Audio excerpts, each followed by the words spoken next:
नमस्कार दोस्तों, स्वागत है आपका अनुपम आईएएस एकेडमी पर। आज की वीडियो में हम समझेंगे कि कैसे शेरशाह और हुमायूं के मध्य संघर्ष हुआ, कैसे शेरशाह युद्धों को जीत जाता है और कैसे हुमायूं को वह देश के बाहर भेज देता है। हम पूरे घटनाक्रम को समझेंगे और यह भी समझेंगे कि शेरशाह जैसा स्थानीय प्रशासक जो है वह इतना ताकतवर कैसे हो गया, कैसे उसने मुगल साम्राज्य के एक राजा हुमायूं को पराजित कर दिया और मजबूर कर दिया कि हुमायूं भारत से बाहर हो जाए। तो वीडियो आप पूरा देखिएगा, तभी आप इसका पूरा लाभ उठा पाएंगे। तो मैं अनुपम तिवारी स्वागत करता हूं आपका अपने इस YouTube चैनल पर। हमने देखा था कि मुगल वंश की स्थापना बाबर ने की थी।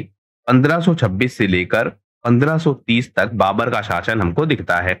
उसके बाद हुमायूं का शासन आता है 1530 से लेकर 1540 तक। यह इसका पहला फेज है। यहाँ यह शासन चलाएगा, बाद में यह वापस आएगा 1555 से और 1556 तक यह शासन को फिर से संभालेगा। तो पहले फेज की चर्चा अभी हम कर रहे हैं हुमायूं के, जब वह भारत में बाबर के बाद शासक बनता है और अपनी शासन व्यवस्था स्थापित करता है। हमने पिछले वीडियो में यह देखा था कि जो आपका शेरशाह सूरी है वह धीरे धीरे बंगाल और बिहार के क्षेत्र में प्रभावित होता जा रहा है, अपना प्रभाव वह बढ़ाता हुआ चला जा रहा है। इसी क्रम में हमने यह भी देखा था कि बहादुर शाह ने हमला किया था और उस हमले का जवाब देने के लिए जो हुमायूं है वह चला गया था गुजरात में। बहादुर शाह अपनी शक्ति को बढ़ा रहा था, उसने हमला किया और हमने जो घटनाक्रम देखा जिसमें हमने बात की थी रानी कर्णावती की। रानी कर्णावती ने राखी भेजी थी किसे? हुमायूं को, और हुमायूं उसके बाद हमला करने आया था बंगाल से गुजरात पर। बहादुर शाह को इसने खदेड़ दिया था। बाद में यह बहादुर शाह चला जाता है दीव और दीव पर इसकी हत्या हो जाती है।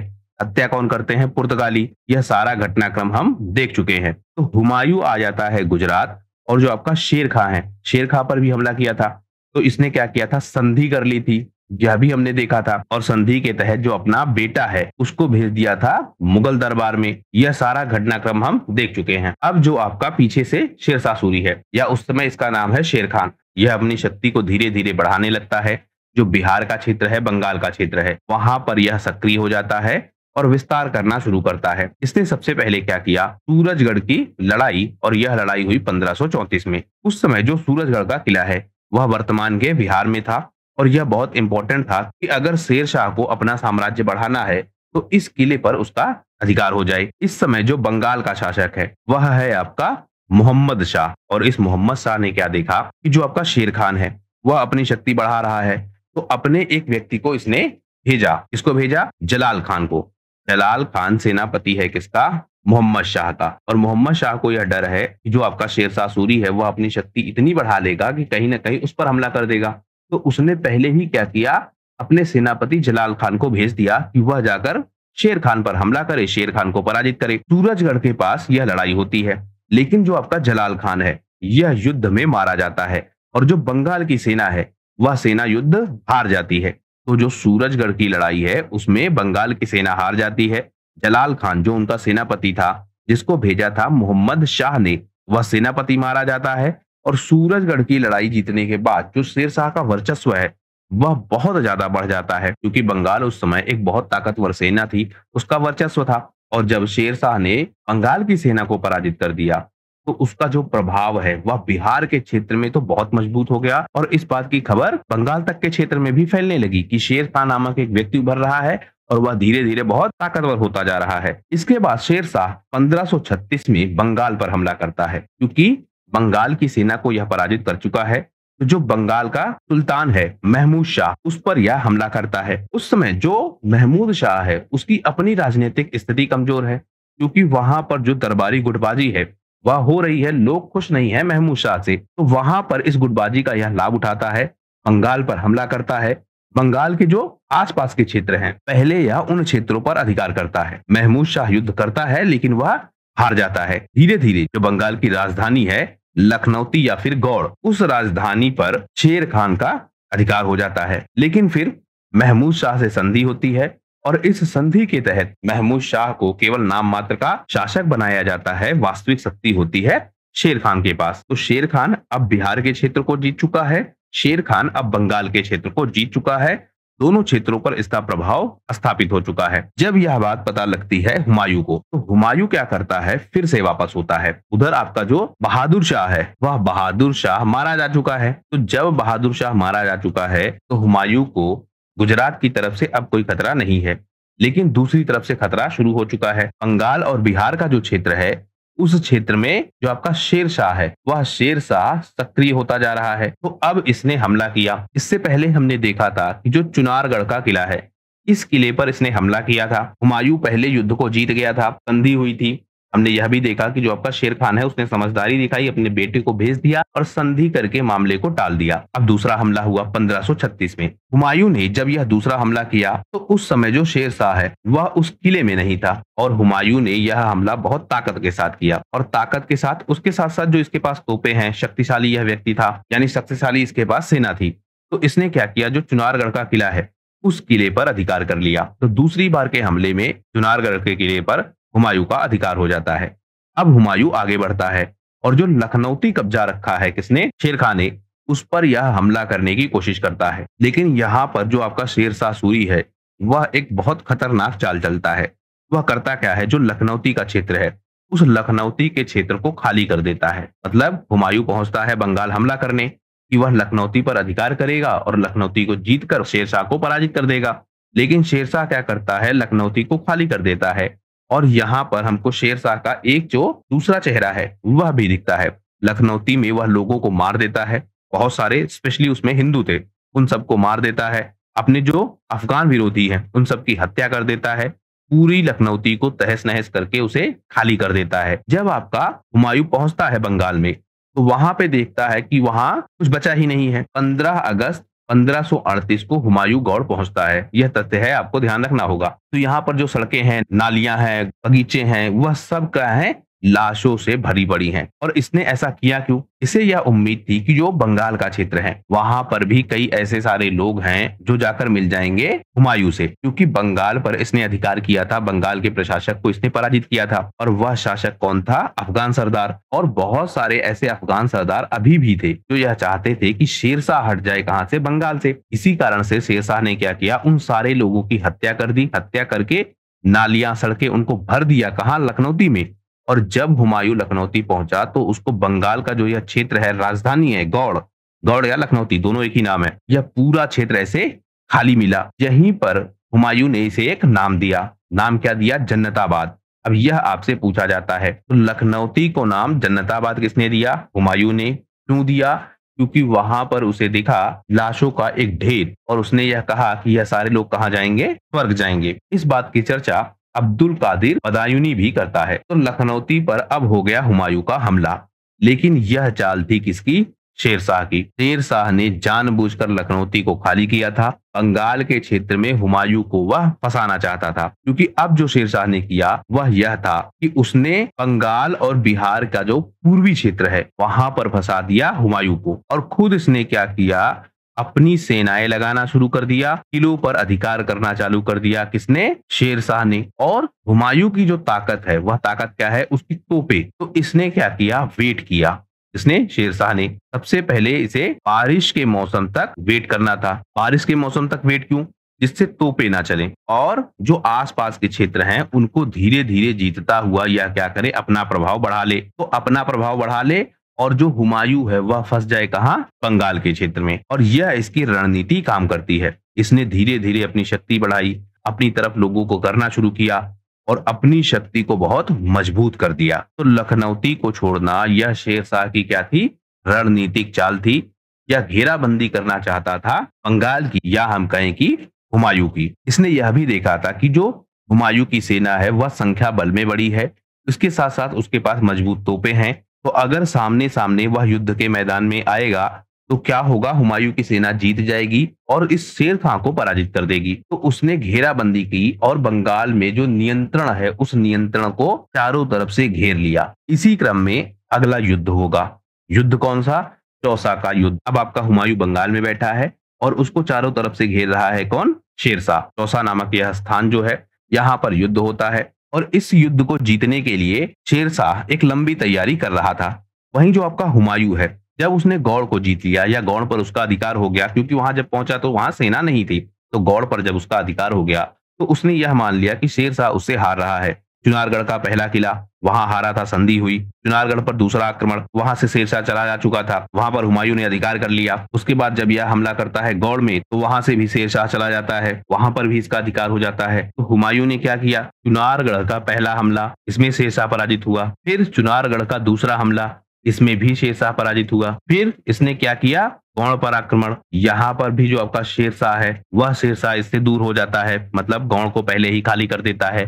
तो अब हुमायूं इस कॉन्फिडेंस में था कि जो शेरशाह सूरी है वह उससे कमजोर है, उससे भाग रहा है। तो जब गौड़ पर इसने अधिकार कर लिया तो वहां पर यह क्या करने लगा, जश्न मनाने लगा, आराम करने लगा, त्योहार मनाने लगा, क्योंकि इसे लग रहा था कि जो शेरशाह नामक खतरा है वह टल चुका है। उधर पश्चिम की तरफ से जो बहादुर शाह है उस खतरे को भी यह टाल चुका था। तो यहाँ पर यह रेस्ट करने लगा, अपने समय को व्यतीत करने लगा। एक लंबा टाइम इसने यहाँ बिताया, कहां पर, गौड़ में। उधर जो आपका शेरशाह है वह तैयारी कर रहा था, उसने धीरे धीरे जो मुगल आपूर्ति है उसे रोकना शुरू कर दिया। चारों तरफ से वह घेर रहा था किसे, हुमायूं को, और हुमायूं को घेर कर उसने मुगल आपूर्ति या उनकी जो रसद आपूर्ति है उस आपूर्ति को धीरे धीरे रोकना शुरू कर दिया। इसके साथ जो आपका शेरशाह है वह बक्सर के पास चौसा नामक स्थान पर डेरा डालता है। अब वह वेट करता है कि बंगाल से हुमायूं वापस कब आएगा, और उसके साथ साथ आपूर्ति रोक देता है। तो जब यह खबर पहुंचती है हुमायूं तक तो हुमायूं सचेत हो जाता है, फिर से वह वापस होता है।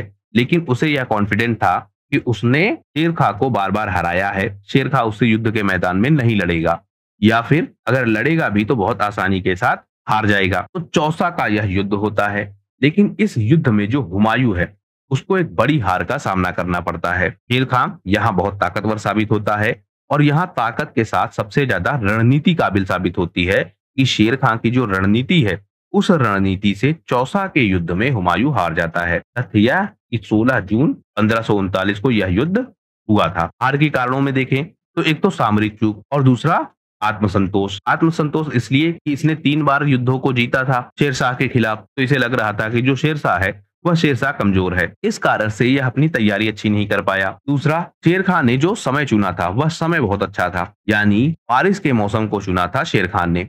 और बारिश का मौसम भी क्यों चुना, जिसकी चर्चा भी हमने पीछे की, कि देखा इसने कि जो हुमायूं की सबसे बड़ी ताकत है वह यह है कि हुमायूं के पास बहुत बड़ी सेना है, और सेना के साथ साथ सबसे खास चीज क्या है, उसमें तोपें हैं। तो जब यह बारिश का मौसम होगा तो तोपें नहीं चलेंगी, और तोपें ना चलने का मतलब जो आपका शेरशाह है वह ज्यादा ताकतवर साबित होगा। तेज बारिश का मौसम था, तोपें फंस गई, तोपें नहीं चली, और इस स्थिति का लाभ उठाया शेरशाह ने। रात में हमला किया गया, और इस हमले से जो मुगल सेना है वह पूरी तरीके से भयभीत हो गई, और बुरी तरीके से मुगल सेना हार गई। लेकिन यहाँ आपको ध्यान रखना होगा कि शेरशाह ने इस सब की तैयारी बहुत लंबे समय से की थी।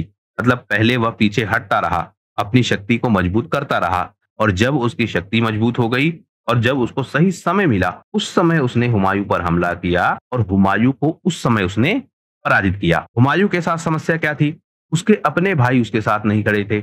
उसका भाई है हिंदाल, कामरान, अस्करी, यह सब भी उसके साथ नहीं थे, और शेरशाह ने अपने समर्थक जुटाए थे। तो एक तरफ जो आपका हुमायूं है वह कमजोर होता जा रहा है, दूसरी तरफ जो आपका शेरशाह है वह लगातार मजबूत होता जा रहा है। अब शेर खान इस युद्ध को जीत जाता है, हुमायूं इस युद्ध को हार जाता है। यहाँ तथ्य यह पूछा जाता है कि हुमायूं की जान कैसे बची और किस व्यक्ति ने हुमायूं की जान बचाई थी, क्योंकि यहाँ एक इंपॉर्टेंट फैक्ट है। फैक्ट यह है कि जिस व्यक्ति ने हुमायूं की जान बचाई थी उस व्यक्ति को बाद में हुमायूं एक दिन का राजा बनाता है, और वह व्यक्ति चमड़े के सिक्के जारी करता है। अब यह भी तथ्य पूछा जाता है। तो चौसा के युद्ध के मैदान में हुमायूं बुरी तरीके से फंस चुका था, उसका जो घोड़ा है वह मर चुका था, और गंगा नदी का जो यह क्षेत्र है उसके मुगल सैनिक मारे जा चुके थे। तो हुमायूं एक बहुत कठिन स्थिति में था। इस स्थिति से बचने के लिए उसने क्या किया, नदी में छलांग लगा दी। लेकिन जब उसने नदी में छलांग लगाई तो उसे तैरना भी नहीं आता था। तो एक वहां भिश्ती था, भिश्ती का नाम था निजाम। इसने हुमायूं की जान बचाई और किसी तरह से हुमायूं को बचाकर बाहर ले आया। इसी कारण बाद में इसको बख्शी की उपाधि दी गई, इसे इसी निजाम नामक भिश्ती को, और इसी के नाम पर बसाया गया निजामपुर। इसको बाद में जमींदारी दी गई, इसको नगद पुरस्कार दिया गया, और सबसे महत्वपूर्ण तथ्य यह है कि एक दिन के लिए इसे बादशाह बनाया गया। और जब इसे बादशाह बनाया गया तो इसने चमड़े के सिक्के जारी किए। यह भी इंपॉर्टेंट फैक्ट है कि चमड़े के सिक्के किसने जारी किए हैं, तो वह आपका भिश्ती है निजाम, जिसे राजा बनाया था हुमायूं ने एक दिन के लिए। चौसा के युद्ध को हारने के बाद अब हुमायूं का जो संघर्ष है वह प्रारंभ हो जाता है, क्योंकि इससे पहले वह युद्धों को जीत रहा था, शक्ति को बढ़ा रहा था। लेकिन शेर खां अब ज्यादा ताकतवर है, पूरे बंगाल पर, पूरे बिहार पर शेर खान का अधिकार है। अब वह लगातार हुमायूं का पीछा करेगा और हुमायूं को बार बार पराजित करेगा। चौसा के युद्ध को हारने के बाद हुमायूं चला जाता है कन्नौज, और कन्नौज में वह कोशिश करता है कि अपनी सेना फिर से इकट्ठा करे और फिर से वह हमला करे, किस पर, शेर खान पर। कन्नौज ही क्यों? क्योंकि कन्नौज उत्तर भारत का एक व्यापारिक केंद्र था, गंगा नदी के किनारे था।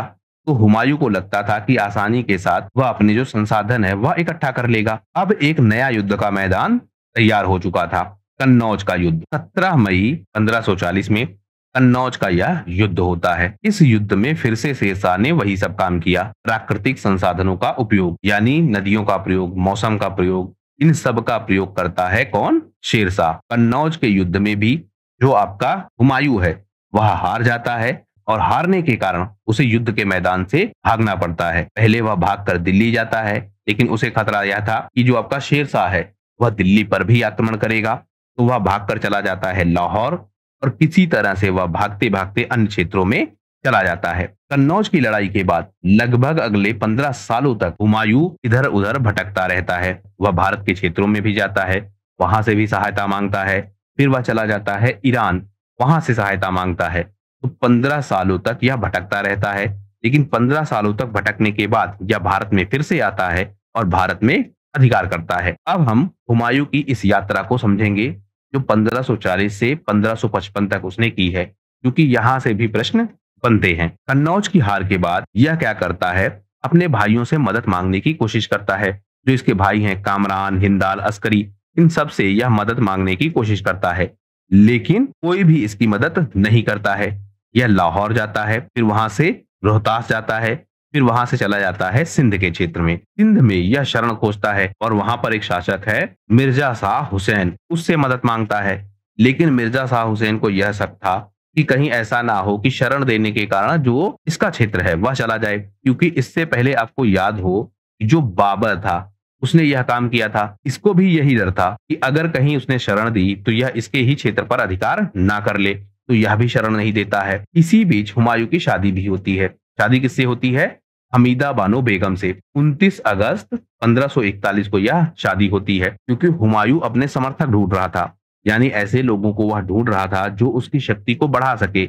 इसी क्रम में जो हिंदाल के आध्यात्मिक गुरु हैं मीर अली, उनकी बेटी से विवाह करता है और यह कोशिश करता है कि जो धार्मिक समर्थन है वह उसको मिल सके। तो अब हुमायूं पहले अकेले भटक रहा था, लेकिन अब अपने साथ वह अपनी पत्नी को भी लेकर भटक रहा है। इस बीच जो आपकी हमीदा बानो है वह प्रेग्नेंट हो जाती है, यानी अब अकबर का जन्म होने वाला है। तो अब जो आपका हुमायूं है उसकी स्थिति और खराब हो जाती है। इस समय वह पहुंचता है अमरकोट। अब यह भी इंपॉर्टेंट फैक्ट है, पूछा जाता है। उसके अपने भाई उसको सपोर्ट नहीं कर रहे हैं, सिंध में उसको सपोर्ट नहीं मिल रहा है, उसकी अपनी पत्नी जो है वह प्रेग्नेंट है, आर्थिक संसाधन उसके पास है नहीं, तो वह क्या करता है, अमरकोट पहुंचता है। और अमरकोट का जो शासक है राजा वीरसाल, उससे मदद मांगता है कि वीरसाल उसे संरक्षण दे दे। अब आपको यह वीरसाल नाम क्यों याद रखना है? क्योंकि अमरकोट के किले में राजा वीरसाल के महल में जो आपका अकबर है उस अकबर का जन्म होता है। तो यह तथ्य पूछा जाता है कि किस शासक के क्षेत्र में या किस शासक के महल में अकबर का जन्म होता है।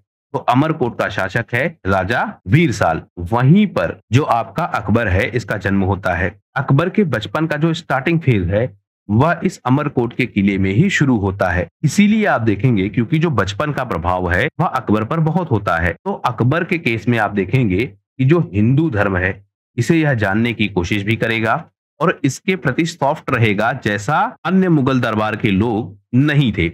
यानी जो अन्य मुगल शासक हैं वह सॉफ्ट नहीं थे उतना जितना सॉफ्ट होगा कौन, अकबर। और उसका कारण यह कि इसका बचपन बीतेगा राजा वीरसाल के किले में। और भी बहुत सारे कारण हैं, लेकिन स्टार्टिंग कारण यह भी है। यहाँ पर जो आपका यह हुमायूं है, क्योंकि इसकी पत्नी प्रेग्नेंट है, तो यह क्या करता है, अमरकोट में शरण लेता है, अपनी पत्नी को अमरकोट में छोड़ देता है और यहीं पर 15 अक्टूबर 1542 को अकबर का जन्म होता है। अब हुमायूं क्या करता है, फिर से मदद मांगने के लिए अन्य क्षेत्रों में जाता है, अपनी पत्नी को यहीं छोड़ देता है। हुमायूं पहुंचता है अफगान क्षेत्र की ओर, लेकिन प्रश्न यह हो सकता है कि अमरकोट में इसको शरण तो मिल चुकी थी, तो यह क्यों भाग रहा था? इसने यह देखा कि एक तो जो अमरकोट का शासक है वह शासक छोटा शासक है, क्योंकि जो सिंध का क्षेत्र है उसके बॉर्डर पर इसका प्रशासन था, तो एक तो इसका क्षेत्र छोटा, दूसरा इसको यह भी डर था कि जो शेरशाह है वह शेरशाह हो सकता है यहाँ भी हमला करे। इसके साथ साथ इसको अपने संसाधन जुटाने थे, क्योंकि अमरकोट में इसको इतने संसाधन नहीं मिल सकते थे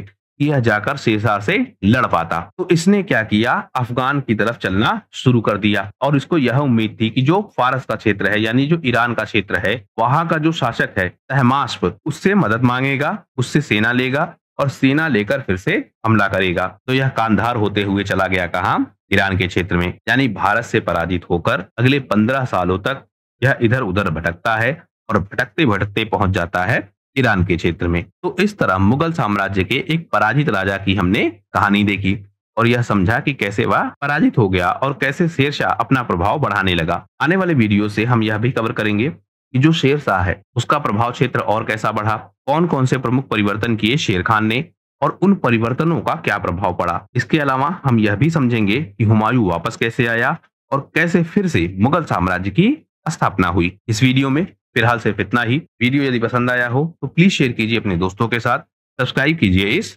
चैनल को। आपका हमसे जुड़ने के लिए बहुत बहुत धन्यवाद। आपका दिन शुभ हो।